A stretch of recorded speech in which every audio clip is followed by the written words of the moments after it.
বড় স্বপ্ন দেখুন, আনন্দের সাথে কাজ করুন এবং নিজের একটি পথ তৈরি করুন। আপনার ভিতরের শক্তি গ্রহণ করুন যেন আপনি শুধু প্রত্যাশী না হয়ে কর্মজীবনের স্থপতি হতে পারেন। প্রত্যেকটি ভুল পদক্ষেপ হাসি মুখে গ্রহণ করুন, এটি মহানতার দিকে একটি লাফ হিসেবে দেখুন। প্রতিটি বাধা হল একটি গুপ্ত পাঠ যা সাফল্যের জন্য প্রচুর সুযোগ নিয়ে আসে। সন্দেহের ফিসফিসানির বিরুদ্ধে নিজের প্রতিভায় বিশ্বাস রাখুন। এটি আপনার অবিচ্ছিন্ন আত্মার ক্ষমতা যা বিশ্বকে উত্থাপিত করতে পারে। আপনার কল্পনাকে সীমাহীনভাবে উঠতে দিন। পৃথিবীতে যে পরিবর্তনের আপনি আকাঙ্ক্ষা করেন তার একটি উজ্জ্বল উদাহরণ হন। মনে রাখবেন, জয়লাভ হল অনমনীয় আশাবাদ, দৃঢ়তা এবং তীক্ষ্ণ দৃষ্টিভঙ্গির ফল। কর্মে আপ্লুত হন এবং নিজের ভাগ্যের রচয়িতা হয়ে উঠুন।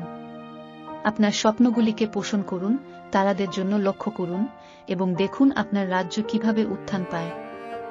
পথ হয়তো কঠিন হতে পারে, তবে চ্যালেঞ্জের কারুকার্যের মধ্যেই আপনি উজ্জ্বল এবং অভেদ্য হয়ে উঠবেন।